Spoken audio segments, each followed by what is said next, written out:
Welcome. We are back. CFB Late Show. This one right here is our Week 12 college football preview. I got my boy CFB Moon. What's happening, Playboy? How you living, brother? What's up, my dog? You gotta navigate all type of technical difficulties. Hey, we here, back at it again. Week 12 is here. We about to be back at it again. It's about to be another crazy week, bro. I can feel it in my bones. I feel it. Absolutely. We do got quite a bit to talk about today. We're going to get right to it. We got some interesting game previews before to talk about this week. But before we get together, what game are you most excited to talk about today? Probably Alabama, Oklahoma. And then the G5, Jack State, Kennesaw State, probably up there. I had to pick. I had to pick that game. That's one thing I love about Road Dog and what he does for his pick'em league. Like he's gonna find some really good games. Like I think he spread watches for the first 2 days before he decides, hey, these are the games I want to decide. And I picked Kennesaw State. You know, loyal to the store. That's our magical plan for getting to the Con USA Championship and for it to be in Kennesaw State. So definitely excited about that game. It's going to be a great game. Really, really huge for that conference as well. But tell me, what's one of the best things you've seen all week in the world of college football, brother? Best thing so far, Dakota's Crawford. Dakota's Crawford. Remember, we all love that name. When he was it Nebraska? He originally committed to. Yeah, I think it's Nebraska. And then has some a journey that was nonetheless navigates you to the MAC territory where you get active on I think a weeknight from action, and so everybody get a chance to see you again. And you popped out with a little stutter step and then fake and then jet off to the races. That was excellent. Excellent. That was one of the best things that I've seen, of course. And then news that broke earlier this morning. I texted you about it this morning with the Pac-12 and the inclusion of the USA Network into the media rights bundle that they're going to be using. That's major. This is huge. I said it's back from the dead like the Undertaker, man. For sure. Can't kill these people, bro. They just keep coming back. Like, how do they keep getting away with it? They just Teresa Gold is just like that, bro. What she was able to do, like she's a finesser. She's one of us. Like she was trying to make a dollar out of 15 cents, man. She made it happen, brother. She definitely did. Became closely acquainted with the Mountain West. At what point were they going to say, with Gloria Navarez and company going to say, now wait a minute. Out of all the conference, they could have decided to play some of their in-game schedule with, because this year it ain't like that at all. They just play a little bit of everybody. They operated as an FCS conference, right, and just kept their main two rivalries, and they played each other. It was kind of interesting. At one point, then Gloria Navarez said, what is this lady up to? Time out. You know what I'm saying? Because our spidey senses, my spidey senses get to moving. It could be a regular day in the store, and there's some chaos. I don't want my back turned to the chaos. It is what it is. I want to, whenever it's about to happen, I want to be able to see it coming. You know what I'm saying? Yeah. And I've always been that way. I mean, you know the story about us getting jumped up at the harbor. It was bad, bro. It was 20-3. But you gotta be able to keep your head on a swivel and be able to see those type of things coming. I think that's the best thing about it. So like at some point, Gloria Navarro should have said, "Now wait a minute here, what the hell is going on? Why are they so interested in our schools?" And she was able to go right in there and pimp her way through. So I love that you opened up with the Pac-12. How do you think that changed the overall dynamic of the G5? And we talked about the other day. We didn't get to put this upload out because of audio. So let's talk about it again here. We've both been huge proponents of a G5 playoff. We look at all levels. We look at FCS playoff, HBCU. They got their own Super Bowl, right? The Celebration Bowl. CFP, we know that they try to include everybody, but it's only one G5 slot. We may never. I think last year was probably the year that we had an opportunity to get two teams in, just because Boise State got in outright, but there just wasn't another team close. I am a huge proponent of I know you mentioned 16, 18. We need a G5 playoff. What does that look like when the Pac-12 comes to the G5 ranks and then goes to the G6? Well, they got some money on the table now, so I think the conversation changes. I think this USA Network deal helps them come into the conversation for who can host the rights for the TV revenue side of it, 100%. or what can work. How it would look like, I said take every conference champion that we have. So the Conference USA champions included, MAC champion, Conference Sun Belt, American, Mountain West, and now that's 6, including the Pac-12. Take every champion, that's 6, and then you can have 2 at-large spots. Beautiful. Right? Huge fan of that. Two at-large spots for. So of course you have one team. That's so that ultimately end up being 3 at-large spots because one of those conference champions will end up. So yes, I love it though. This is beautiful. To the college football playoff, just like they do. Let's say it was like last year, Boise State. Boise State would be the highest rated conference champion, so they automatically would be included in the college football playoff. 100%. And then the next second highest one, so let's say if it was like Jack State from Conference USA. Yeah, a year ago it would probably been on. Yeah, a year ago.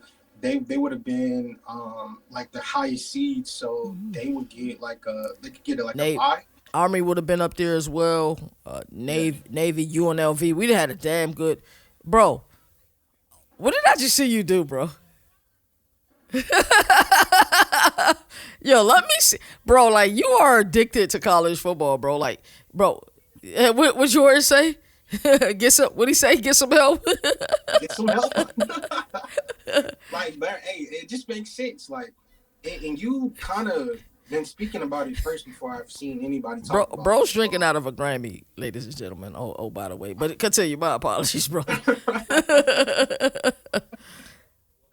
Hey, bro, you've been calling for this for a while. You've been talking about this for a long time. How I look at it from a realistic lens to make it possible, 8 teams very much so could work. It would be 9 teams given the highest rated G6 team. But those 2, you said what? 2 get a bye, and then those 6 play each other, and then we go to the next round. No, everybody plays. It's just one versus 8, 2, 7. Oh yeah. What would that be? 3, 6, 4, 5. Yeah. 4, 5. Yeah. I rock with that. Everybody's represented. You get a seat at the table. You win your championship. That's how it should be. That's how it's like for FCS playoffs. For your conference. First week are home games. Second week and remainder are bowl games. And you came up with some great ideas for some bowl games. So the matchups we came up with. So that's spectacular, brother.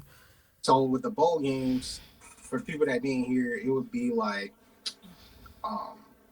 for the proposed model that you had in your show, Governor College Football, shameless plug. Make sure you watch it. Make sure you check it out. Appreciate that, brother. I gotta promote my dog.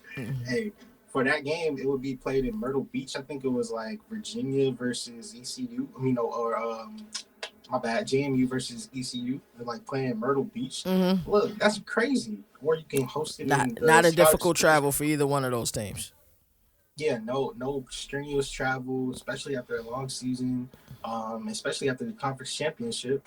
So that's like what you get a week and some change to rest up and prepare before we get kicked off with the 14th. Usually is the celebration bowl, 14th, 15th, or 16th. And then the rest of the bowl season gets kicked off. Those first round games can be in those bowl games. You can make that work. You can even do an on-campus element too, if you really wanted to, like host a.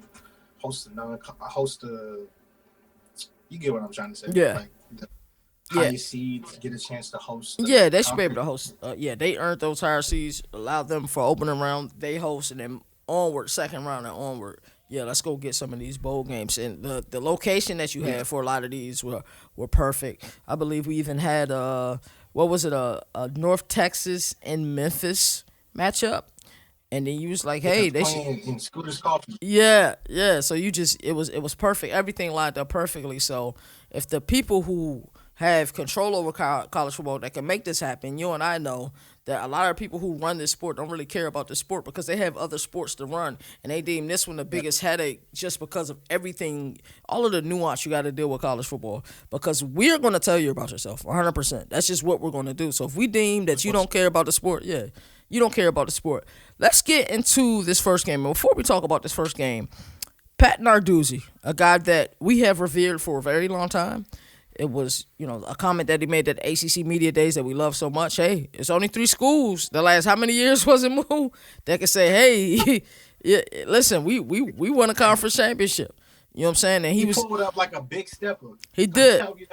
So what happened? What happened? So we know about this past week.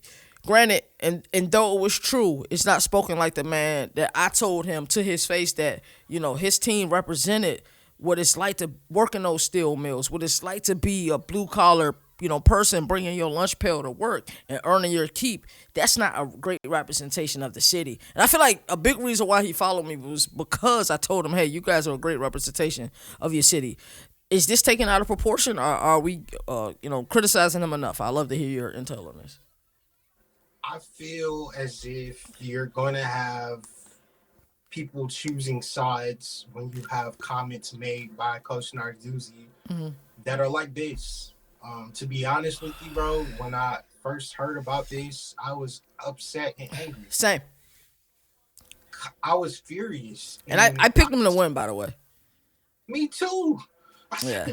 We needed to win. I needed them to continue winning so we can line up for them playing Georgia Tech next week. Right. So it just is like I need Coach Narduzzi, especially after last week, like, yo, you got something cooking right now. Right. Why are you taking your foot off the gas? So to hear him say the whole numbers 110 is not going to affect us and this, that, and the third, it showcased to me that you're so focused on the ACC championship that you're not looking big picture. He's not looking at the another route. There's another route if you beat Notre Dame. Because I think people will forgive the backyard brawl laws. They say, hey, this is a, you know what I'm saying, this is one of those games that, of course it's a rivalry game. It was, so many years they didn't play, but now it's back. We see it. You lost to Louisville. Louisville is a really great team other than what they showed this past week. Without Isaac Brown, of course. This is an opportunity to say, hey, F you Notre Dame, we beat you head to head. Like, we are more deserving. This gives a huge case to, hey, let's say they beat Notre Dame, went out in a regular season. Let's say they beat y'all, but then they play y'all in the ACC championship again, but Georgia Tech wins. Well, damn. You have to say that Pitt is a part of the college football playoff, even with 3 losses. So my thinking is he's looking at this thing as a one-shot deal, and that's closed-minded in my opinion. Of course, you want to control your own destiny. Yes, you sell that to that team, but I don't care if we lose 110-10. So we're not focusing this week. I don't need to go to the weight room this week. Like, why even play the game? Just get Notre Dame to win, right? Why are we even inviting college football? Why you should have just said no to college game day. Yeah, 100%. No, I'm not doing college game day. We're about to get pummeled this week. I'm not giving everybody. You don't need to come down here. You might as well go to Ochita. I think that's the name of the school where they have the rivalry head-to-head, where it's literally like 2 miles apart. Right. You should have been went there. You could have went to Alabama, Oklahoma. You could have went to so many other There was places to go. You got to go deal with Coach Narduzzi. My thing is this. I deal with so many, like, if we're giving out mulligans in college football for teams just taking the loss, like Florida State beating Alabama in week 1 of the season, and that doesn't matter anymore. If we're giving out mulligans and you just approached it and said, oh, well, they're not thinking about us. We can lose to Notre Dame. We can get blown out. I don't like that. Then there's a whole other thought process of, like, the no country for old men. Are you not aware of the conference? Are you not aware of more than just the conference that we're in? Are you aware of like who you're playing? You're playing a blue blood brand in college football, like, and the game don't matter. So it's like then you talk about, and this is supposed to be a rivalry, college football playoff, right? I'm sitting here like, are you not keeping up? It made me nervous. I said, no country for old men. Yeah. Then I thought to myself, I'm like, okay, Moon, chill, relax. What he said is technically true. No, it's not. If you watch Pitt could beat Notre Dame. They absolutely can. Yes, they can. I really believe that they can because they're getting healthy. They're getting in the right positions on their defense, and it's mainly my confidence in their defense that gives me the most comfort. 100%. Everybody will gravitate towards their offense and their quarterback. That's sensational, by the way.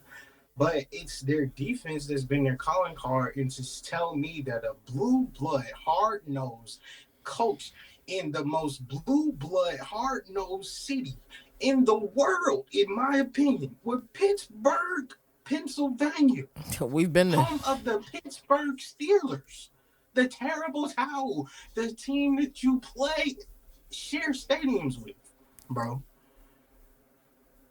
For you to come out and say that, it was just like mind blowing.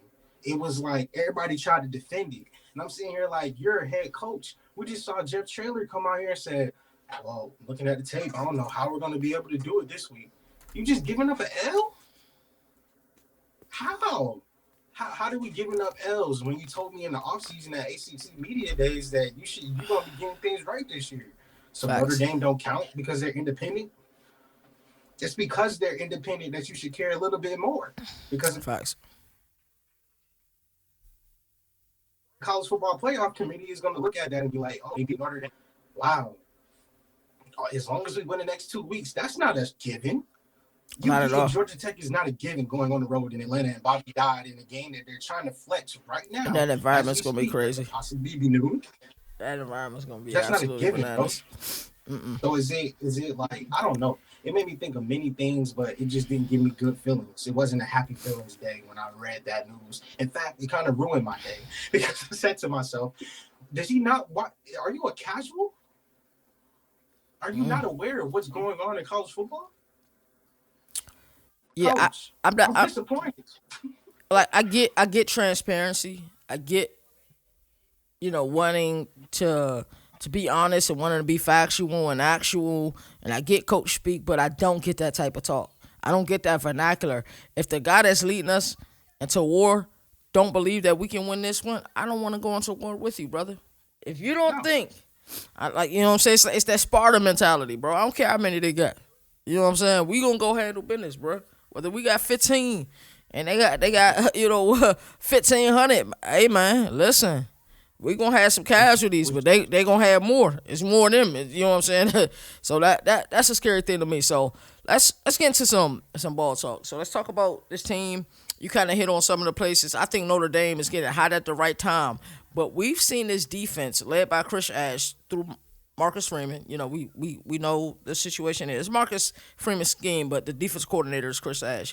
We've seen them be pretty decent against the run. They have been terrible against the pass. Like the USC game was a game USC was able to move the ball 20-20. They toughened up in the red zone. Texas A&M just had a field day against this defense, right? We look at Miami. Miami was able to get some shots versus the defense as well. I think Pitt should be looking at their chops like, hey, we have opportunities to put points on the board. That's what's the most frustrating thing about Narduzzi. So at the moment, how you feeling about both of these teams? Just on the ball talk side of things, not the Narduzzi situation. Okay. Yeah. Notre Dame's offense is ridiculous It is. when they're playing at this type of pace. And to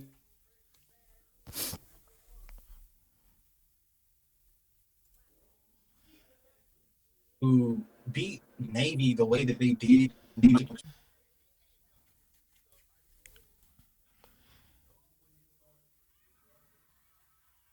reckoned with. They also have a quarterback in a system that seems to be coming together and is developing nicely over the course of the season. Their defense has been let down in certain occasions, but I think that anytime you're losing so much talent from last year, it was going to be. They have to deal with health issues already at the beginning of the year, still currently. They're navigating some pieces up front and in the back end. They're still trying to develop that team trust, I feel like, to really get deeper into their bag. So Ash can call some play calls, but I think that their personnel that they're dealing with is different. So it's making them have to lean more outside their comfort zone. So I think it is more so an offensive juggernaut team that with the defense is still trying to figure it out. But like recently over the last 3 weeks, including the bye, I feel their defense has been playing, pretty good. Like on the edges, they staying connected on the edges. They're playing with a different physicality as we get into the later months of October. As much as I try to penalize them for the Boston College game and everything, and they didn't have the highest scoring output, they did outside of Lewis Bond and everything. They did make that offense look kind of pedestrian, but BC is pedestrian right now, so it's not anything too crazy. Navy was kind of more impressive to me because Horvath was healthy.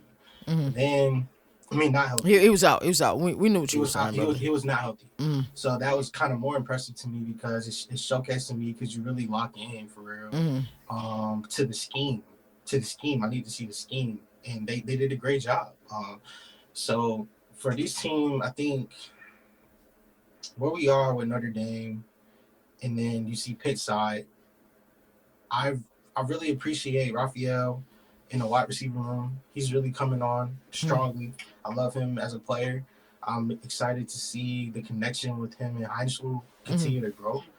Heinzel has been very accurate, also extending plays. For It's sure. been a headache for defensive coordinators to try to game plan against because he can present, like, he can take the check down when he needs to. And sometimes he needs to lean more into that. But when it comes to how they're using him in personnel, it seems like they have more belief and they started to expand their identity outside of just, it's just Desmond Reed. Like, we got some playmakers that For we sure. got to get the ball to. Their offense is fun. And he's having a down year in my opinion as well. Yeah, it is. It's definitely down year compared to what we were hoping for heading into the season, ranking him and voting in the preseason polls in the ACC. But special teams is still modest too. Like, I really want to see more from Reed, but I think they're not utilizing him as much as he can. And I don't know if it's because he's battling health concerns Mm-hmm. or just competition or just the evolution of an offense throughout the season. Like, I think it could be a combination of multiple factors. But Pitt is ruled by their defense. Mm-hmm. Pitt's defense is something serious. I think in their games, like a Louisville game, for example, they made me scream at the TV because, like, why are you being undisciplined? Why are you not having sound gap control? Why are you not um, allowing your offense to have a pick me up, like, because you want to bail them out. Some in certain games this season they've done that, and their team is putting together a run of wins that is quite impressive. Pitt as a football team could make a grown man cry because you'd be like, they're not even the most talented roster, but if you look at them on film, they have bright spot after bright spot after bright spot that flashes for you, and it's more than just their quarterback. You know, I'm really excited for Pitt to get healthy. If I had to pick just a winner in the game, I probably would go with Notre Dame, given the fact that I'm not picking a Narduzzi led team. Mm-hmm. That he said that no, I'm not doing it. So I would take Notre Dame. But I think it really key. If I had to give a key to the game, I would say the secondary coverage of Notre Dame. How do they hold up against the Pitt wide receivers, tight ends, and running backs in the personnel shifts that they do? That would be my biggest key to the game. Something to watch. Love that. There's a couple of areas I think Pitt has some opportunities with. Notre Dame struggles in the red area. I think a lot of times when you think about their touchdowns this year, a lot of them been outside of the red area. But as they get into the red area, they're 123rd in the country. It's only 136 teams in the red area, so they're really struggling to get points down there. Some of it has been mishaps on kicks. We've seen a couple of times this year. Sometimes it could be the aggressiveness of Marcus Freeman and company. So that's something that Pitt can hang their hat on. Hey, if we play discipline in the red area, we have opportunities. Pitt also plays pretty damn good on third downs. That's one of Notre Yeah, Dame's strengths. But on third downs defensively, as far as it comes, getting people off the field, I think they have an opportunity. It's one of these weird things where I'm so upset at Pat Narduzzi. I really am because his team really had a genuine opportunity here But because Yeah. I've already said on video and I've already put it in my pick for Pitt to win this game, I gotta say Pitt win this game. But it's just really frustrating because he has a really good ball team. There's a couple other theories I have. I won't share them on screen. I will certainly share them off screen for what he's trying to do. Um, it's Like a interesting. reverse energy Yeah, type stuff. like he trying to set a trap or something. Yeah. Yeah, We'll talk about it. yeah, that'll be interesting. So let's go ahead and get to our next game. And like you said already, college game day will be at Acrisure Stadium for the Pitt game. So it'll be interesting. How does that work for NFL stadium? Like, will they just be parking lot pimping, or where would they be at? Are they going to try to find a place on campus, like near a quad or something? I wonder how that I works. feel I feel they should do it from campus, be in the campus, and then Mm, just travel over, given the time of the hmm. game. And They can traffic have is horrible up there. Anybody who knows. Like, we supposed to get there at a certain time. We only stopped one time, and it took forever to get there. Because once you get to the city, like, we was in the city, like, 10, 15 minutes away from the stadium. It took an hour and a half to get there. Like, so they yeah, might not be able to move. They yeah, probably be yeah, like most up by the stadium, dog. yeah. So I don't know what they're going to do, but it's going to be interesting. Let's go ahead and talk about this next game. We got Alabama. We got Oklahoma. This is sort of a revenge game. That's the vibe that I'm getting from Alabama. Some of the news stories that because Oklahoma put hands and feet on them last year, 24 Yeah. to 3. Jalen Milroe couldn't do nothing. Brent Venables stayed ahead of Nick Sheridan the entire time last year. We even had Ryan Grubb come out and say, "Hey, we're gonna be changing our calls because of Brent Venables and his ability to steal your sign." If you plan to be archaic in 2025, I understand you want to go turbo. And in order for the receivers to get the call, because you're in 100,000 plus people stadiums, I get that, But there's a more simplified way you can do this, bro. Like, why you still gotta be showing all of these stupid signs on the sidelines, bro? If you do that, then you deserve for your signs to be stolen. You know what I'm saying? I You surely talking do about the believe that. board? Huh? You talking about the board? Now Ryan Grubb, the offensive coordinator for Ryan, Alabama. Yeah, yeah. So he was saying that about Brent Venables and his ability to steal signs. Like, hey, don't worry about it. We're changing them. Like, you don't even gotta announce that, player. So, yeah, what's that's your what she says. yeah? It's like he's already, Venables won, Grubb nothing. Like, that's the feeling I get already. How you feeling Yeah, about this game? I feel exactly what you just said. Mm-hmm. Venables one, Grub nothing. Mm-hmm. You talk about the chess match that happens before you even step between the white lines. This is the coach speak that comes into play All right. that be making me think to myself, like, it's no different than the last game. Like, these Mm-hmm. games are won during the week, not just on Saturdays, bro. And all these things is popping up about it, kind of heading into it. I'm like, okay, Right. all right. This game, SEC tilt, probably gonna be, yeah, it's gonna be on ABC, I think. So, a lot of national audience is gonna be able to watch this one. I think I'm most excited to see. I'm most excited to see how Alabama continues to develop and evolve as an offense Mm-hmm. because I have no clue when it's actually going to click fully. I don't even think they're operating at even 50% of what they That's can the be. scary part about Alabama, because you're right. And I get that's why Jalen was like, could Alabama have a case for number one Mm-hmm. team? But I still feel like there's some time away. I'm not going to put a metric because development is a real thing.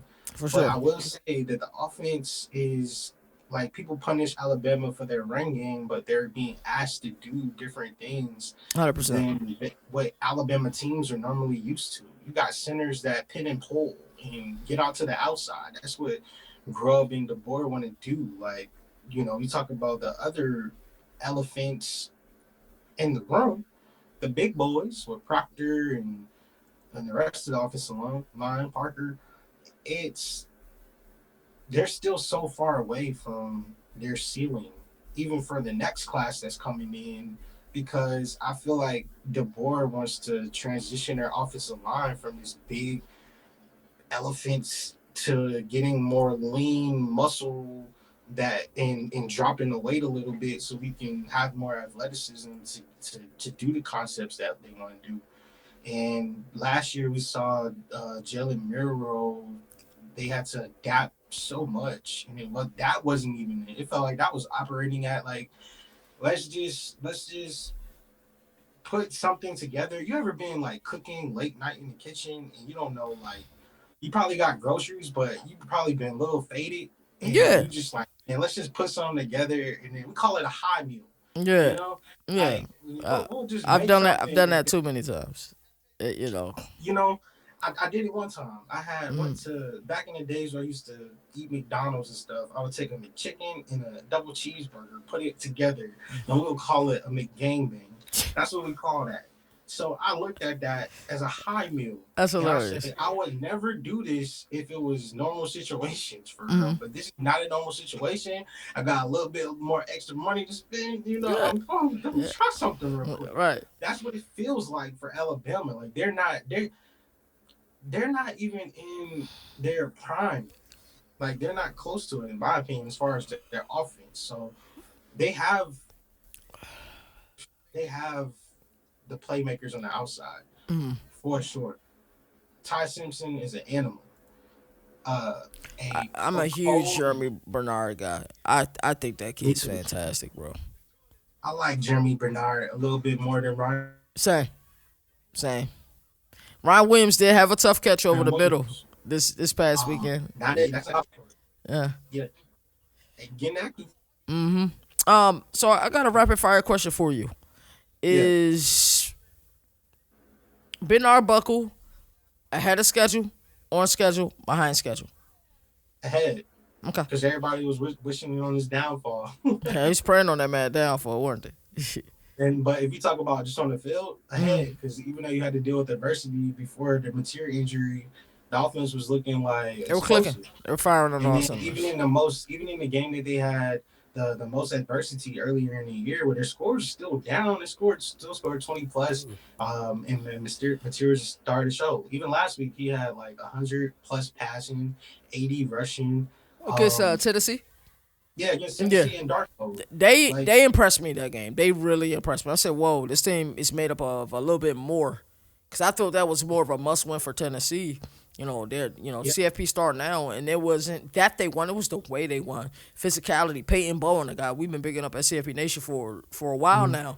I predicted it before the year. Hey, this may be a breakout year for Peyton Bowen. So just see what they're doing from a defensive perspective.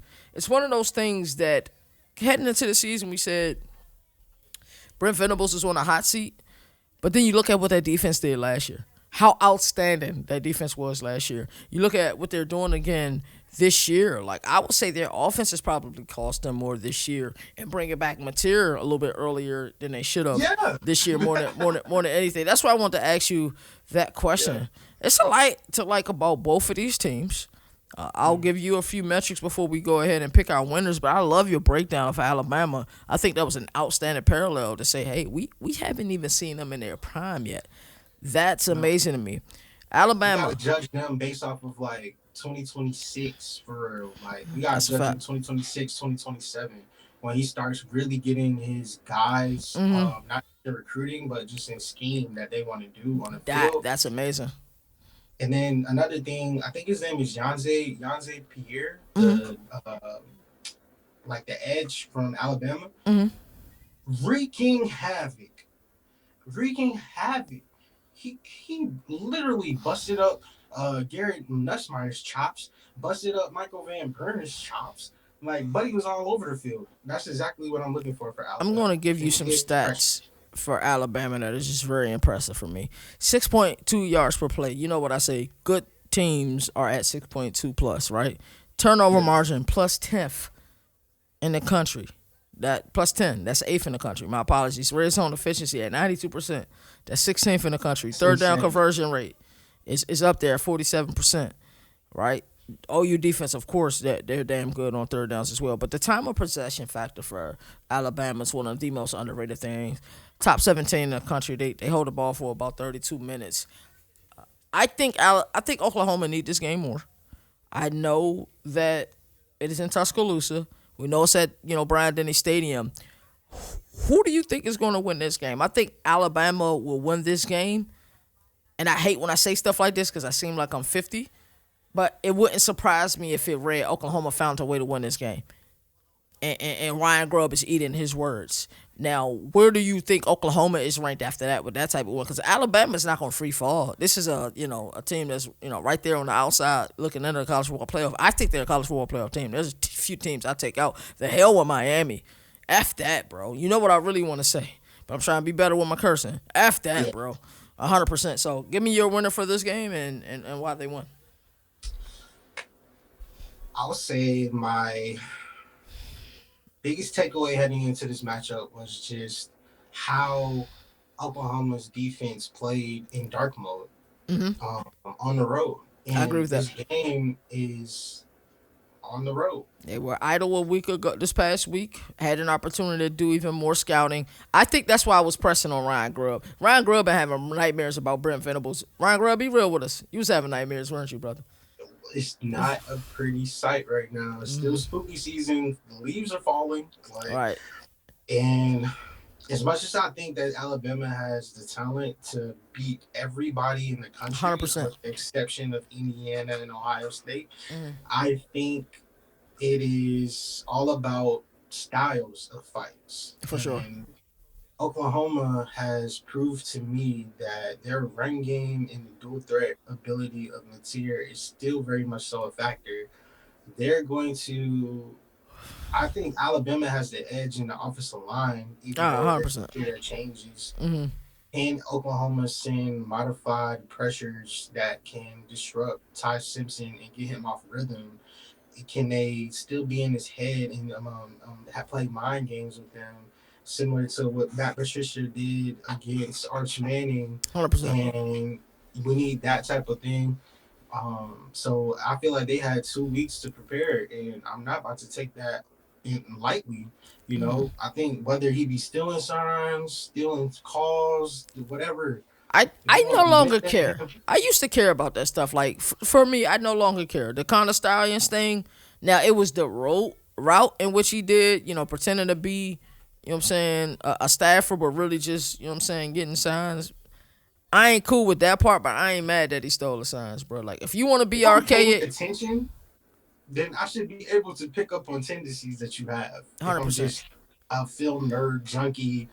Like I think it was Tari in York that came out and said that this week. Like, yo, I'm watching film all the time. I was just watching Missouri, like on the plane on the way back home. Like, if you're a film junkie, you're gonna pick up on tendencies. You're gonna pick up on calls. Like, we just seen it in the NFL.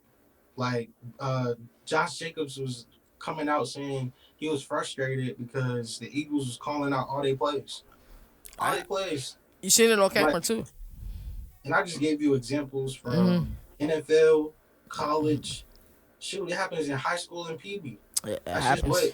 that's one of the unspoken rules in college in football. Period. Like, you're gonna have to deal with that. Now, you're gonna actually talk about ball talk. Like, that's the part. I'm going Oklahoma in this game, barely, and it's not even an upset. I think Oklahoma needs this game entirely more than Alabama does. 100%. If they have a loss to Alabama, if they have a loss to Alabama, they have a loss to Texas, and who else did Oklahoma lose to? It was a weird game. Um, it wasn't Missouri. It'll come to me. It slipped my mind. I just had it, but that Texas. Was it? No, they beat Texas SC. Who was it? They beat SC. They beat Tennessee in dark mode. They didn't play beat Texas A&M, did they? No, they did not play Texas A&M. I don't think Texas A&M has not had to play like Oklahoma, Alabama, Georgia. I think they skipped out on a lot of teams, even Ole Miss. They didn't play Florida. Did they play? Did Oklahoma play Georgia? It'll come to me. Vandy. It'll come to Vandy. They lost to Vandy. Yeah, it was Vandy. Yeah. Yes. So if you have a loss against Texas, Vandy, and Alabama, you're not making a college football playoff.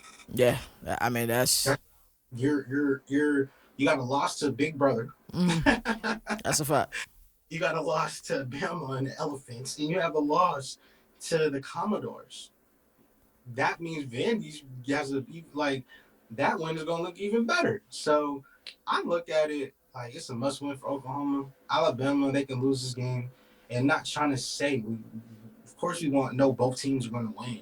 But if you're looking for like chaos and controversy, sign me up. I wanted all of this last week. But I just think it's all about preparation, and styles, and fights. And I think the edge possibly can just be um, the defense of Oklahoma. They adapted to Tennessee in the high power that they like to go, the speed, the tempo. It was defense getting big plays that changed the game in their favor, in my opinion. And I think that they're going to rely on their defense this time around too. And being on the road, I mean, they don't get too much crazier than Neyland Stadium in dark mode, but Brian And Denny at Nick Saban Field is going to have something to say about it. I think it's going to be like maybe like a 26-24 walk-off I ain't field mad goal at to the vibes. I ain't mad at it at all. And John Mateer's probably finally healthy for the first time since the earlier part in the season. This can be an outstanding game for him because I think we look at Wow. this quarterback class, and I know his stats don't scream at you. But this could be a game for him to say, "Hey man, I'm gonna strike it while this iron hot," because he does have more years of eligibility left.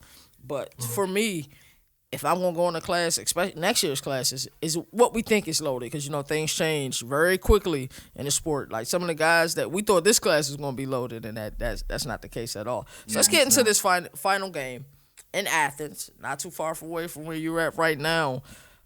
Texas. This is the hardest game I had to pick. Hardest game I had to pick in weeks. Let me tell you why it was the hardest game I had to pick in weeks. I went with Georgia just because I trust Kirby Smart at home, even with the Alabama loss this year. But Texas is trending in the right direction. I think this is a rivalry. I think a lot of people don't want to accept the fact that this is a rivalry. You think Texas is cool with the way that Georgia beat them twice last year? One of them, in the SEC championship. The other one was in Austin, if I'm not mistaken, a season ago. I think this is something that is brewing. You look at both of these coaches. Both of these coaches are former, Nick Saban guys that was on his staff. I think this game is brewing. And me and you talked about last Sunday we was giving out game balls. Also, we gonna pre-give out game balls. We're gonna try to predict who gonna ball out this week as well after we finish with this segment. But how you feeling about this game? Because I look at this game and I think for as badly as people talked about Arch Manning because he didn't meet their expectations, and it's super frustrating to me because people's expectations is the reason why people hating on the kid. But if you look at what he's done these last two times he's had opportunities, what he did in Starkville, down 21, with an injury, what he did, in Vandy, first play of the game, I know it was a swing pass, but his confidence, you can see it. He's what he lacked early in the year, he's wreaking confidence right now. And I'm telling you, they can go in Athens and come out with a win. Who you got in this game, though? Talk to me. Actually, before we get to that point, talk to me about what are you watching for in this game. I know you watch a lot of Georgia Bulldog games. What do you like about this team? What do you like about Texas right now? First thing I like about Georgia is their defensive line. Even though they don't get sacks, they are just grown men. Mm-hmm. And I think if you just focus on the sack numbers, you would just think that Georgia's defensive line can't get pressure Mm-hmm. whatsoever. But they started ramping it up this past week and sending Schumann was sending blitzes. Like the Mississippi State game was kind of revealing to me because they kept their foot on their neck Mm-hmm. and didn't say like you're not about to get up. Like we gonna keep When dialing it everybody up. deemed it a trap game too, and like Yeah, yeah. Georgia wasn't It having it. started off in that way, It did. and then a fumble here, a fumble there, and then We get Mississippi USF State in North Texas. was like the ball just pendulum swung and you Mm-hmm. can't catch up. Momentum is like that sometimes in college football.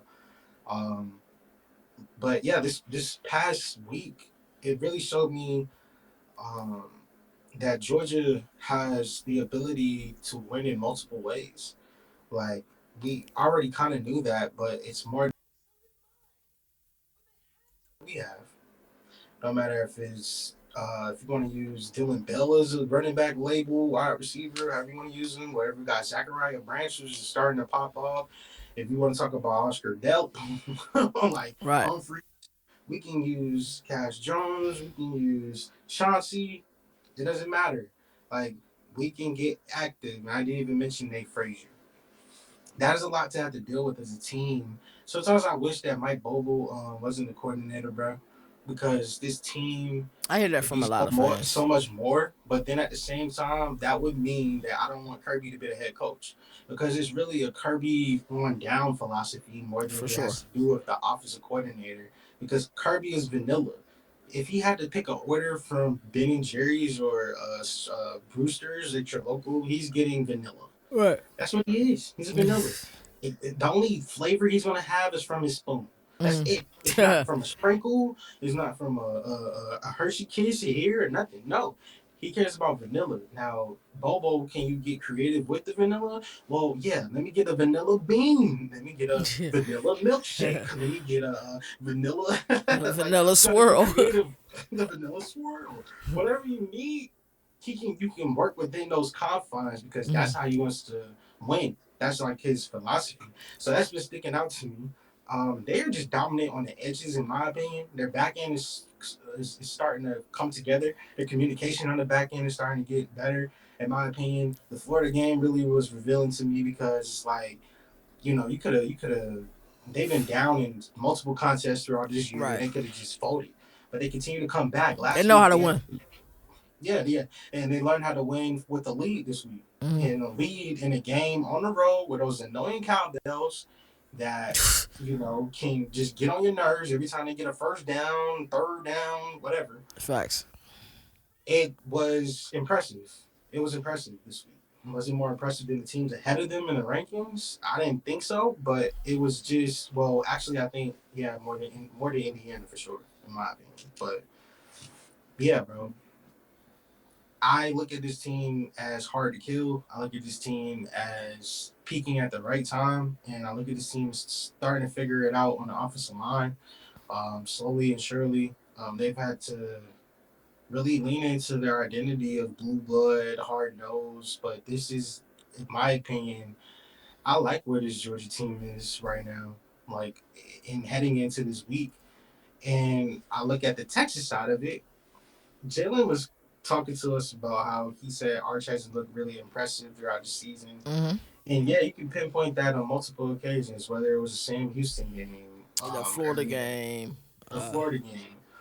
We can have that. Last week Ohio State. they got yeah, Ohio State.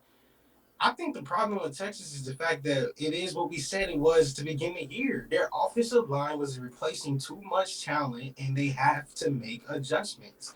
It was what we called it. Everybody in CFB Nation, you should get a round of applause because at the end of the day, we called it. We said it, and we said it to the public. And even if you take us out of it, it was kind of obvious for anyone to see. Like their offensive line was going to have to make some changes. Then they had to deal with the running back depth, whether it was injuries, whether it was like just having a good EPA, having getting over 4 yards of carry, Whoo. the, They struggling, brother.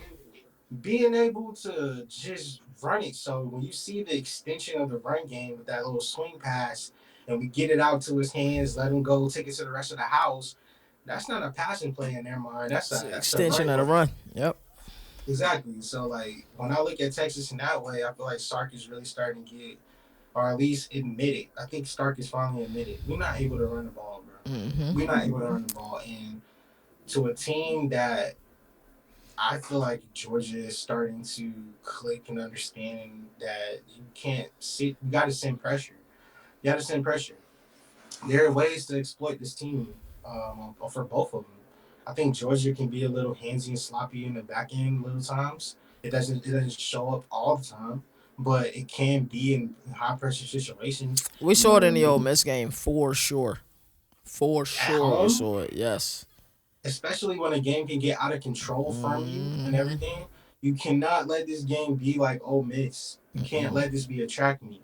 This game has to be closer to like you don't need to be giving up anything more than 21 in my opinion, for if you're Georgia. Now Texas, it's guns blazing.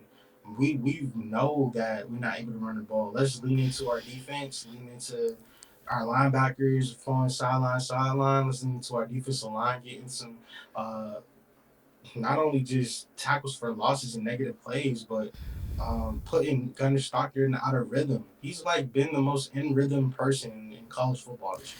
Bro, I was just about to. say that as it pertains to expectations versus reality, there's not a quarterback in the country I've been more impressed with than Gunnar Stockton this year. He's been incredible, like incredible. And for a, I'm not in the comparison business. Mm-hmm. Just for who he is, my man is way more athletic than we. I've had to just come to the reality that this man can. It's like almost every week I can bank on him getting a rushing touchdown. 100%. I can bank on it. It's like might as well put in a slip now. Mm-hmm. And if Texas don't protect the edges and watch out for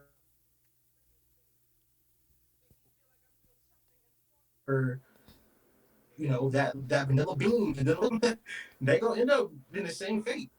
He can extend plays. He has been pushing the ball down the field, and to be honest with you, like Georgia's offense needs to lean more into Zachariah Branch, bro. Even more. Give him the ball even more. Lean more into Dylan Bell. Since Texas wants to throw the ball out on the perimeter, I need to see that same thing with screens and all that type of energy with Dylan Bell and Zachariah Branch, even the running backs. Let them get in motion with the screen passes because you can get this offensive line out in space. Then I feel like that's an even chess match. And since styles make fights, I think Texas on their end, they just got to lean into RPO with Arch, let him utilize the run game because you saw how Trinidad Chambliss put Georgia in a Mm-hmm. really uncomfortable position. Aguilar did as well down in Aguilar Knoxville. did. Mm-hmm. Got to lean into the quarterback run package. You saw it, man. If NIU can unveil a quarterback run package, that they haven't been able to do all season long for real because the offense has been pedestrian Mm-hmm. and put up 45 points on UMass, then I know that y'all can come up with something in this week heading into Georgia, Texas. I know Texas that you can figure out something. If you want to I'm see some excited for outstanding defense, both of these teams yeah I think are going to bring it. But sometimes you see it and then it ends up being a scoring fest. Uh, I don't know who you got winning this game. Georgia. Give me Mm. Georgia. I'm gonna take final score instead of final score. I'll pick over under. I'll say it goes over. Ah man, Yeah, overrunners are tough. I'm gonna say under. If it was like 54 and a half, I would say Mm. it was under. You say under? Yeah, Under. I think you would be smart with that under. I got Georgia, but I'm a little bit nervous about my pick. But I definitely got Georgia. So before we get out of here, go ahead, predict who you giving your game ball to this Saturday when we go live at 11 p.m. Eastern Standard Time. I think if I had to predict who I'm giving my game ball to, it'll probably be ECU for getting a big dog. I Mm-hmm. feel like I'll be probably giving the game ball to Kennesaw State for getting a big win, controlling the Conference USA race. I think Mm-hmm. I'll be giving the game ball. I would hate to say. I would hate to say it. I would hate to say it.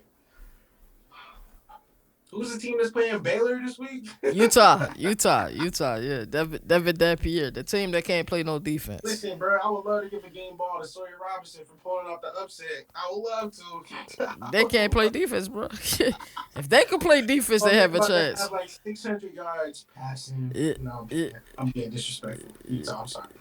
I'm sorry. Yeah, those are some of the players. Overall, like beyond game balls, like I love that segment. mm-hmm. I got dang, where's mine at? Yeah. Mine.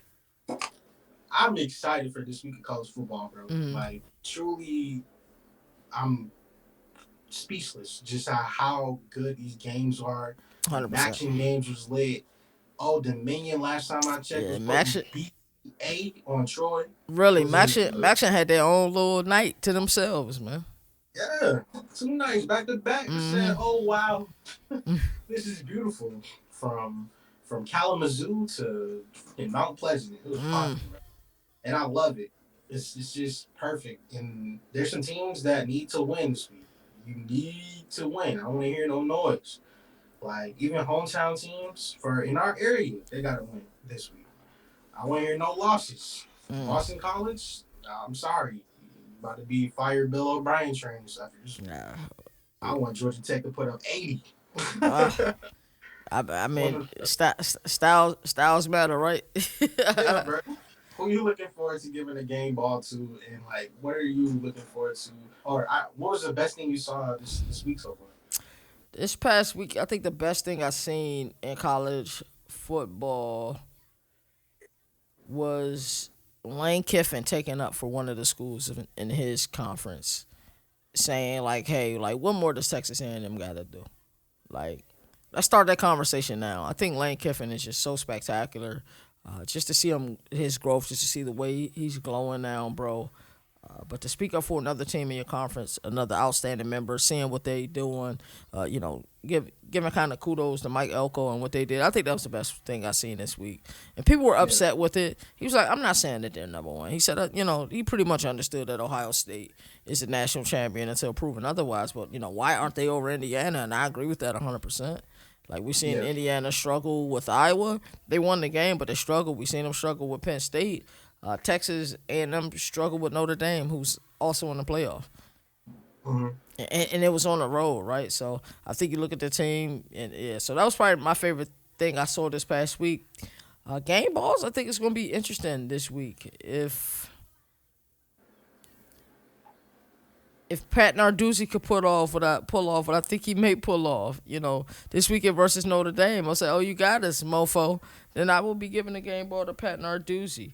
Uh, We will do a live show. We will yeah, do a live show immediately. bro, it would be of epic proportions. So I think we wouldn't even have a choice. Who's another candidate for a game ball? Jada Maava, Lincoln Riley Mm, versus Iowa this week, a team that we've seen play outstanding yeah. defense. Yeah. Would not surprise me one bit if USC scored more than 30. It just wouldn't. By the way, I just won my third college football playoff championship on road to college football playoff with Hey, USC. I made like 8 or 9 people quit in a row. Just when you play real football, bro, on that game, bro, and you run a scheme that you know and you're familiar with. Well, if you do this, I'm going to take this. The game is that much more enjoyable, bro. making people quit is crazy. Yeah, that's crazy. Go ahead, Mo. You know how we do. You get the final 2 words and we get up out of here. Not 2 words, but 2 minutes, then we get up out of here. Last 2 minutes, lock in, buckle your seatbelt, and button it up. Cause let's go. This is the rapid 2 minutes to close the show. Ty Simpson, I'm watching you major this week. You've been dipping and dopping. Might as well be named Ty Simpson, aka Dippin' Dots. Because every time I look up, you melting secondaries and the taste afterwards is so sweet. It's leading into headlines and praise and accolades. I mean, you could be head and shoulders in the Heisman race right now with Mendoza out there in Indiana. I'm watching you this week, majorly. Like you just mentioned with USC. USC is finally running the ball. They got a wide receiver who I'm putting up there, top five, and he's not four. He could be three. He could be three. Up there. Number one is Danny Scudero. That's number one in the nation. I'm not trolling. I'm not trolling. He's so sincere. I'm so sincere. What, like 45 seconds? All right, come on, keep cooking. Jack State, hoping to go to that game, but look, y'all need to get a dub in the worst way because if you don't, then y'all really out of the race right now for Conference USA And Championship. it's a party I'm in your watching. city. It's a party in your city, and they've been going to war online with on Twitter or X, Birdie app, whatever you want to call it. They've been going to war head to head. Both of those fan bases on Twitter. It's been funny. Oh my gosh. This week, I'm excited to see road teams going into uncomfortable territories and trying to do the unthinkable. This week, we had some matching games that were absolutely fireworks. The overtime game to kick us off. We had NIU literally put up 45. UMass had fans screaming with their shirts off, even though they only scored 3 points. And listen, that 3 points was everything to them. Everything to CFB you. gold, brother. The things that I don't like, the committee. You can't sit here and say that Georgia Tech got beat on both sides of the ball and tell me that you watch ball for real. Because unless Haynes King is the next coming of our Lord and Savior Jesus Christ, then that man's performance looked masterful to me. Masterful. It was just his defense couldn't stop nobody. You can't really sit here and look at some of these quotes is coming out by these people in the college football playoff room and let them take like I'm supposed to take them seriously. This week, I'm hoping for absolute chaos, anarchy, and I want absolutely have to tell me who's the best teams in college football for it. Especially when rivalry week is right around the corner. We need all the sample size that we can get. So no more mulligans, college football. Every game really matters now. Or, if you're some people out there, they don't think games in week 0 matter or week 1, for Florida State. Pray for Florida State, please. Request for Florida State. Fired. Next coach fired, KT, off the top of your head is Mike Locksley, head coach of Maryland Terps. Next coach hired. Oh, easy. James Franklin, Virginia Tech. Virginia Tech. We talked about that off here. Yeah. Shameless plug. That would be beautiful though. By that, I be calling my guy, man. Hey, man, I need to come back to Blacksburg, man. It's been a little minute. I still get all the email. Right. That's how I would feel, man. I'm like, James Franklin, I know I talked a lot about you in the past, brother, but I'm happy you are here, man. It was I'm sorry. Yeah. But don't the only reason I wanted you fired because I knew there's a possibility you end up not in a million years. I think you end up in Blacksburg. Hey, Billy Napier got a job with Kirby Smart, I think, on the recruiting side. So shout out to Billy Napier. I don't know if that was true or not, or maybe it was. He's with the program. He's helping. He was at practice. Billy Napier will have a head coaching job next year, but the amount of intel that Kirby Smart can use, because guess who Georgia plays this week? Guess who already beat? Guess what team already beat Texas? Florida. Florida. Yeah, that's what I'm saying. You guys gotta pay attention to things, man. Like Kirby Smart ain't stupid. Come on, man. What y'all do? What y'all do to make Archman look that crazy? Okay, cool. Exactly. You got this and then this. Okay, what else you say? Mm-hmm. I'm peeping every note. He can shoot on his team for the smallest details. Got to. For the smallest, he's one of the few coaches in college football that I can see that's that intense, like that hands-on. You want to be a player coach and be friends with your players, or you want to win? It's really that simple. Hey, bro. That's a man's man right there. Got another one in the books, dog. Yes, sir. Can't wait for Saturday. Hopefully some things change. We're able to do this one live. As I always like to say, there are no more victories in the sport that survive in advance. That's why college football has the greatest regular season. Until next time, we'll see you guys Saturday night, 11 p.m. ish Eastern Standard Time. You all take care.